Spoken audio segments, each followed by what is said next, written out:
আসসালামু আলাইকুম প্রিয় দর্শক, আশা করি আল্লাহর রহমতে ভালো আছেন। আজকে আপনাদের সাথে শেয়ার করব ঢেঁড়স ভর্তার রেসিপি। আশা করি ভালো লাগবে। আমি এখানে 250 গ্রাম ঢেঁড়স ভালো করে ধুয়ে নিয়েছি। এখন টুকরো টুকরো করে কেটে নেব। এখন আমি এখানে সামান্য পানি দিয়ে ঢেঁড়সগুলি ভালো করে সেদ্ধ করে নেব।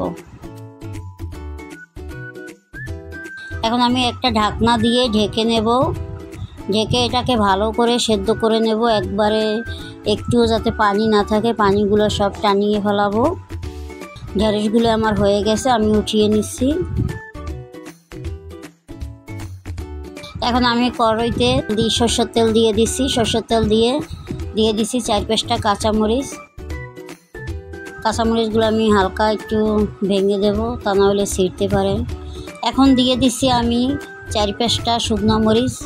শুকনো মরিচটি লাল লাল হয়ে গেছে। এখন আমি দিয়ে দিচ্ছি মিডিয়াম সাইজের 4টা পেঁয়াজ কুচি।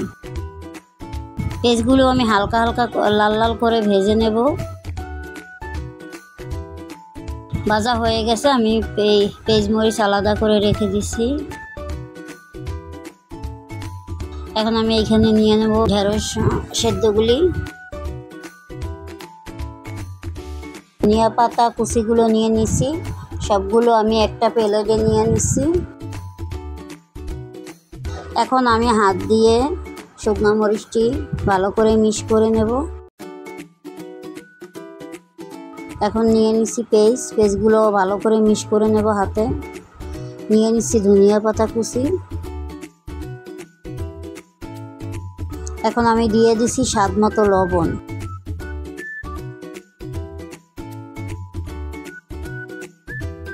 এখন আমি ঢেঁড়সগুলি ভালো করে হাত দিয়ে মিক্স করে নেব।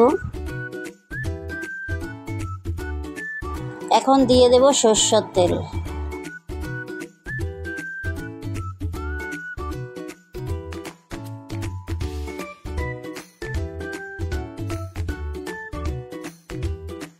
ভর্তাটা দেখতে যত সুন্দর লাগে, খেতেও অনেকটা ভালো লাগবে।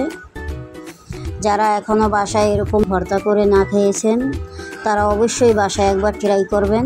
খেয়ে বলবেন যে কেমন হয়েছে, কমেন্টে জানাবেন।